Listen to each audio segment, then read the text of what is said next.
Okay. Let's see if we can put this somewhere where you're not hearing me type so much.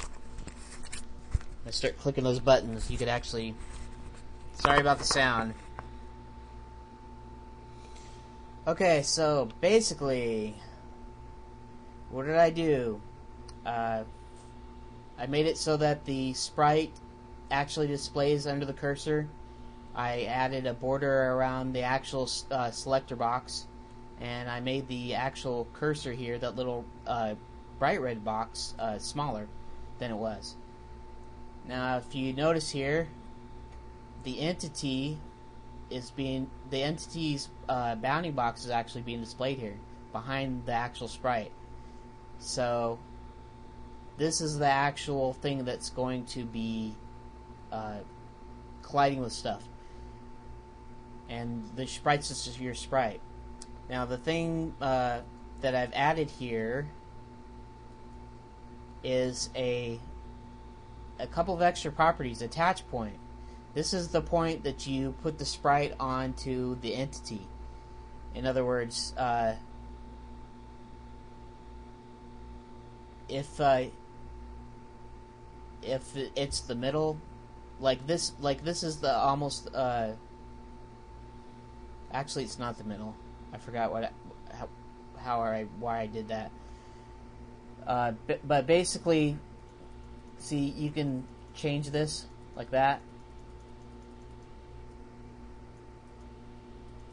So what I did was I actually resized it so to where it was just up against the eye like this, and then you can change the attach point. See, it's attached now. It's attached to the left edge, which is 0. At the anchor, I'll get into anchors in a second here. See, it goes to the edges basically. So. Here, let's put this back up where it was, 29. Okay, so basically now I can make the bounding box larger or smaller, to make the entity larger or smaller, and I can readjust where the sprite is being attached at, basically. This actually goes along with the anchor point. The anchor point is the point on your sprite, or actually on the animation element itself, that it attaches to the entity.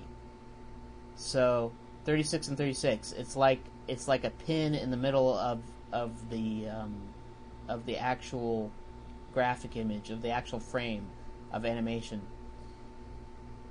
So that would be like right in the center here, so that when you do the attach point was 0, but the actual anchor of the element was in the middle here. That was why it stopped right at the edge. So basically, what you're looking at here is I've got rid of the parent, so that you can have more than one parent to one element. Basically, it's all contained in the actual animations themselves. These are all elements, and of course these are animations, and these are the elements that were added to the animations. Notice that there's the walk right animation, and then there's the eye right. And if you go here to the stand right, well, actually here, that's actually the element. Let's go down to the actual stand right animation. Okay, so now we're in the stand right animation. It has the stand right element, and it has the eye right element. Before, you couldn't do that because they could only be one parent. I'd have to create 2 sets of eyes just so that I could use 2 different parents. So I've completely eliminated that problem. So now they're not. There's nothing parented to each other. So what this means for the artist, it'll namely be me, but it means for the artist is that they have to make sure that each element in a single animation is going to be the same frame size, and then they need to line up visually where it's going to go. Like here, like what I did was I lined up the eyes where I wanted it to be on there, and the actual legs and feet are actually the same size image. It's just that this is the only part that's actually drawn on.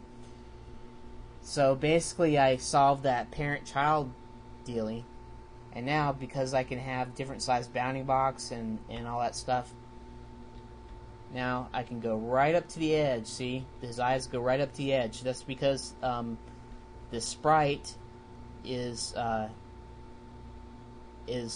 right to the edge of the actual entity, the actual bounding box. See, like that. Now, if I were to take away those crosshairs and those little frame reticle thingy or whatever you're going to call it, you wouldn't actually see the whole sprite. You just see you